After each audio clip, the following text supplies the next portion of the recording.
Doctora García, muy buenas noches, ¿cómo está? ¿Cómo estás, Rosana? Muy buenas noches y muy buenas noches a todos los que nos escuchan hoy día. Bueno, una preocupación enorme. El día de ayer, las cifras que se dieron a conocer respecto al día 8 de enero era que en un solo día se registraron 2.049 nuevos casos de COVID. Los hospitales ya empiezan a señalar y a hacer comunicados respecto a que las camas UCI ya prácticamente están, ya no están quedando camas UCI, ¿no es cierto? Entonces todo indica que ya estamos frente a lo que sería esta segunda ola y además con la presencia de esta nueva cepa que es mucho más contagiosa. ¿Qué hacer desde nuestras casas y desde el Estado, doctora García? Sí, bueno, claramente esto ya lo veíamos venir. O sea, esto es una tendencia que cambió ya casi desde comienzos de diciembre y simple y llanamente la tendencia sigue para arriba. ¿Qué cosa es lo que hay que hacer? En realidad, no hay nada de mágico. Desde el punto de vista de los ciudadanos tenemos que entender que esto implica que tenemos una alta tasa de transmisión comunitaria del virus, significa que hay mucho virus circulando, pero que además, ya sabemos, y lo sospechábamos, que tenemos una variante de virus que es mucho más contagiosa, 50% más contagiosa que la anterior. Entonces, tenemos que seguir con todas las medidas, la mascarilla, el lavado de manos, buscar lugares ventilados, evitar mantener el distanciamiento físico, evitar las reuniones, etcétera. Pero además, yo quiero adicionar que aunque todavía el Estado no lo haya pedido, la recomendación para todas las personas debería ser traten de mantenerse en casa todo lo que puedan y limitar las salidas a las estrictamente necesarias. La gente sigue visitando, o sea, es el verano, ya nos cansamos, estamos con el aquietamiento pandémico, pero ¿saben qué? Este es un tiempo crítico, ya no tenemos qué más decir.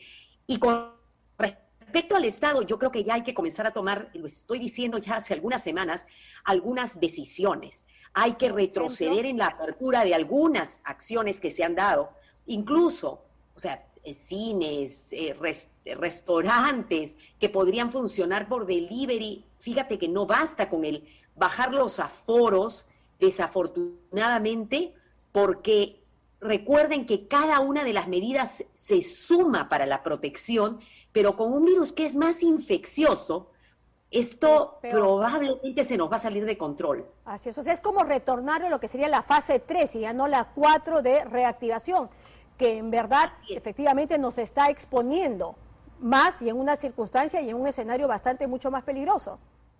Así es, y probablemente dependiendo de los lugares, dependiendo de cómo se va, porque fíjate, la ola no solamente está condicionada por el número de infecciones, sino por la rapidez con la que estos se presentan y por la saturación de nuestros servicios de salud, que ya se está dando en el sector público y en el sector privado. La otra cosa que habría que repensar es que si comenzamos en algunos lugares, en algunas regiones donde las capacidades ya se sobrepasaron, se va a tener que pensar en los cierres para poder, porque el problema no solamente, lo digo, no son los números solamente, sino la velocidad de la infección y de los infectados. Eso, además del virus por sí mismo, que puede ser letal, el hecho de que los servicios ya no puedan no puedan atender a pacientes, aumenta finalmente la mortalidad y eso no es lo que queremos. Entonces, probablemente se va a necesitar tener confinamiento o cuarentenas focalizadas. Yo creo que ya estamos casi en ese momento para tomar decisiones. Así es, porque además si vamos a un ritmo de estos 2.000 nuevos casos, obviamente hay un porcentaje, por muy pequeño que este pueda ser, que deriva de todas maneras en la necesidad de tener que ir a un hospital. Y si en este momento ya estamos con los hospitales cubiertos, podríamos entrar precisamente esas etapas que no queremos volver, que tengan que enviarte a tu casa para que veas cómo te curas tú mismo o simplemente a perder la vida ahí. Eso es lo que tenemos que tener claro.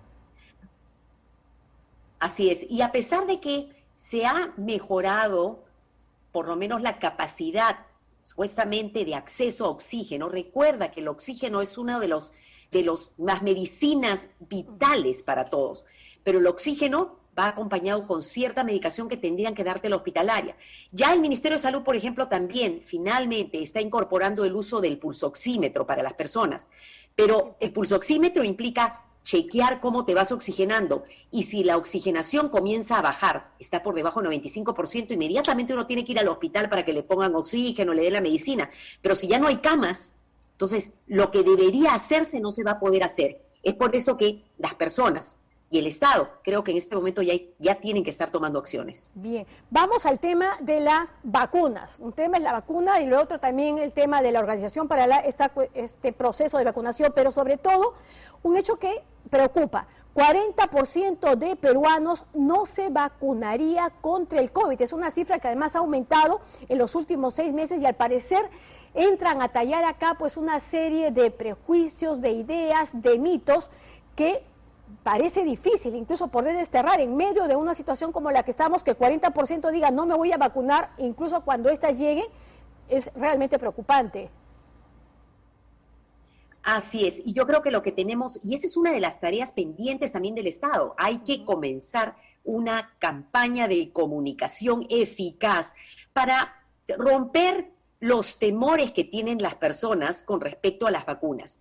Las vacunas, y tengo que decirlo, son seguras. Las vacunas han cambiado la historia de la humanidad en general porque nos han permitido controlar enfermedades y disminuir la mortalidad.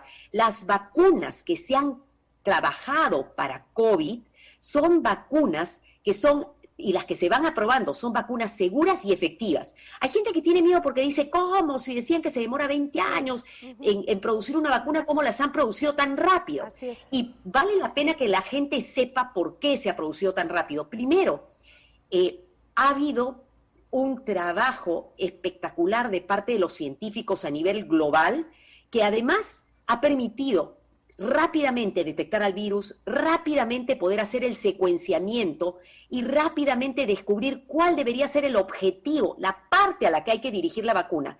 Eso para otras vacunas y para otros gérmenes ha demorado años. Esto ha sido rápido porque ha habido colaboración.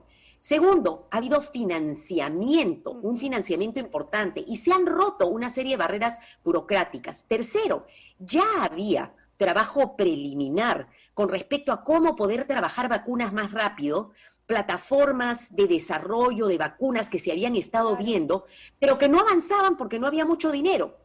Y hay otras cosas más, que los ensayos clínicos se han podido realizar bien hechos, cumpliendo todos los pasos que siempre se hace, pero se han hecho más rápidos porque han habido muchos países que han participado y con tanta tasa de infección en una pandemia, los resultados pueden aparecer muy rápido. Entonces, el resultado es, tenemos vacunas que han sido bien estudiadas, cumpliendo todas las fases, con decenas de miles de participantes, inclusive tenemos más data para estas vacunas que para cualquiera de las vacunas que ya usamos desde hace mucho tiempo en el momento que salieron al mercado. Entonces, la primera cosa es, las vacunas son seguras, y la segunda, es la única forma con la que se va a parar la pandemia. Claro, y además en el caso de las personas más vulnerables.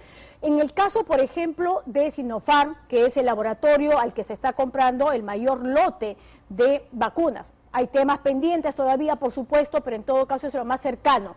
Cuando señalan que la efectividad es del 79 o el 80%, ¿significa esto que no es tan segura como las otras? ¿Tendríamos que tener dudas al respecto? Esa es una excelente pregunta. Y para comenzar te voy a decir, primero, no existe ninguna vacuna de ninguna de las que estamos usando y que salvan vidas que tenga una efectividad del 100%. O sea, ese límite de 100% es un límite teórico, pero las vacunas, usualmente una buena vacuna es una vacuna que te permite, en general, digamos, ¿no?, protección de lo que podríamos decir una buena proporción de la población. Para poder definir cuál debería ser el nivel de protección de una vacuna que se va a recién desarrollar, usualmente se reúnen, y especialmente cuando tiene importancia en salud pública, se reúnen expertos, y esto es lo que ha hecho la Organización Mundial de la Salud. Ha reunido expertos al inicio, en el mes de abril, para definir los perfiles que debería tener la vacuna de COVID. Los expertos quedaron en varias características. Te voy a decir solamente dos que eran importantes. Una, lo que se pedía es que las vacunas pudieran ser tan estables que no requieran temperaturas por fuera de las cadenas de frío que normalmente se usan en las vacunas. Uno, la vacuna Pfizer no ha cumplido eso, pero todavía es una vacuna que se va a usar, ¿no? Y la segunda es con respecto al nivel de eficacia, se definió que el nivel de eficacia que se requeriría para poder realmente parar esta pandemia estaba en el orden del 60%. ¿Por qué 60%? Porque tenemos la experiencia de las vacunas de influenza, que tienen una eficacia entre el 50 y 60%. Todo lo que esté por encima de eso es espectacular, es súper bueno. Entonces, con esta vacuna que tiene una eficacia, fíjate, en los Emiratos Árabes, la vacuna Sinopharm se ha encontrado en 86%. Claro. En los otros lugares, porque se ha estudiado también en otros lugares, como en Morocco, en la misma China, al final en promedio están encontrando un 76, un 80%. 80% es una excelente protección. Y la protección de la vacuna además se potencia con el mayor número de gente vacunada. Entonces regresamos a tu pregunta del inicio. En lo que hay que trabajar es en enseñarle a las personas, explicar y romper los temores que pudieran tener, porque es importante, para que todos estemos protegidos, tenemos que tratar de subir la valla de que más gente esté vacunado. Justamente en el concepto de vacunación es de donde nace el concepto de inmunidad de rebaño.